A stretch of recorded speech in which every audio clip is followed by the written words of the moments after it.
L'extrémisme violent, c'est la traduction de l'intolérance au niveau le plus élevé que nous connaissons aujourd'hui. Ceux qui sont violents sont intolérants. Ils ne tolèrent pas. Supporter les humeurs et le comportement des autres dans la vie de tous les jours, cela doit se manifester partout.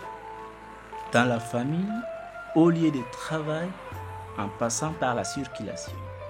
Cette capacité pour un individu de pouvoir se soumettre afin de permettre de vivre en harmonie s'appelle la tolérance, qui signifie en Bamanankan Gassisigi.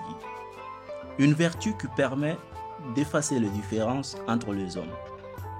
On peut la définir comme la capacité des individus de pouvoir se soumettre, se résigner les uns à l'égard des autres dans les épreuves de tous les jours. La vie en société ne peut se faire sans qu'on se frotte les uns aux autres. Il y en a qui se font mal.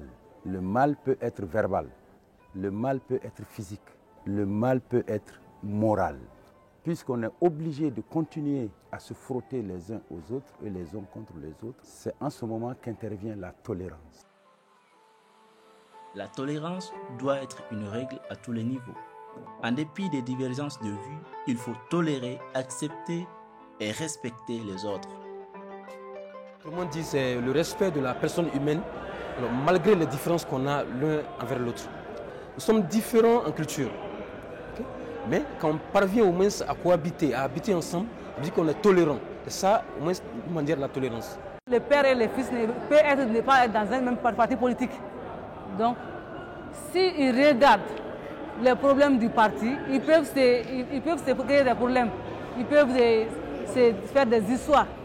Mais chacun se courtoie, chacun essaie de voir comment ils peuvent vivre ensemble en se tolérant. En dehors du plan idéologique, la tolérance est indispensable aux relations familiales entre parents et enfants, mais également entre conjoints qui se doivent des respects mutuels pour la survie de leur union. Les membres de la famille doivent cultiver cette tolérance. Certains chefs de famille se comportent en tyran. Vous devez être tolérant envers les membres de la famille. Les parents deviennent intolérants vis-à-vis de leurs enfants, puisqu'ils ont oublié qu'eux-mêmes ils ont été enfants à une certaine époque. Ils ont été tolérés. Les hommes sont très peu tolérants aussi par rapport aux occupations et aux préoccupations des femmes. Les femmes qui n'avaient pas autre chose à faire avaient toute leur attention sur leur foyer. Rien que leur foyer, leurs enfants et ce qu'elles font. Mais aujourd'hui, les épouses sont dispersées entre leur travail au bureau, entre le travail à la maison et la surveillance des enfants et leur plaisir qui est la télévision. L'adaptation dans le couple prend énormément de temps. Les gens ne sont plus tolérants, ils ne peuvent plus se résigner parce qu'ils peuvent divorcer facilement. Avant, le divorce était très compliqué parce que ça impliquait toute la famille et les gens arrivaient difficilement au divorce. La tolérance constitue le socle d'un État laïque. Toutes les croyances sont faites pour que les hommes puissent y adhérer en toute liberté. Malheureusement, on assiste à des sorties qui ne sont pas très encadrées. Un phénomène qui contribue à la radicalisation du discours politique et religieux. Il y a les musulmans, les chrétiens, les animistes qui vivent ensemble, donc ils se tolèrent, alors qu'ils sont différents alors, en matière de religion. On peut vivre, communiquer ensemble, être des amis, sans pourtant amener les problèmes dans nos religions. Quel que soit le chemin que l'autre emprunte, moi je dois essayer de le comprendre, c'est me dire que c'est un être humain comme moi. S'il emprunte ce chemin, c'est qu'il y a un compte dedans que moi je ne comprenais pas, certes, et le tolérer sur ce chemin-là. Si on est dans un État laïque, ça veut dire qu'on est dans un État qui tolère toutes les formes de religion. Maintenant, entre les religions elles-mêmes, elles doivent pouvoir se contenir sans déborder dans l'autre religion.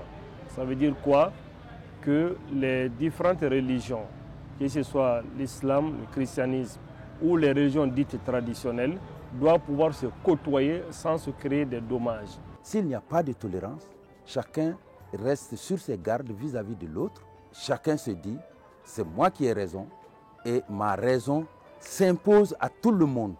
Et je ne pense pas qu'une religion soit, si elle est une religion de Dieu, qu'une religion soit venue pour cela. Toutes les religions prônent la paix et la sacralité de l'être humain.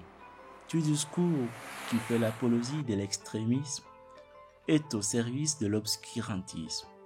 Ainsi, la loi de la République doit prévaloir afin d'éviter que le pays ne tombe dans une crise confessionnelle.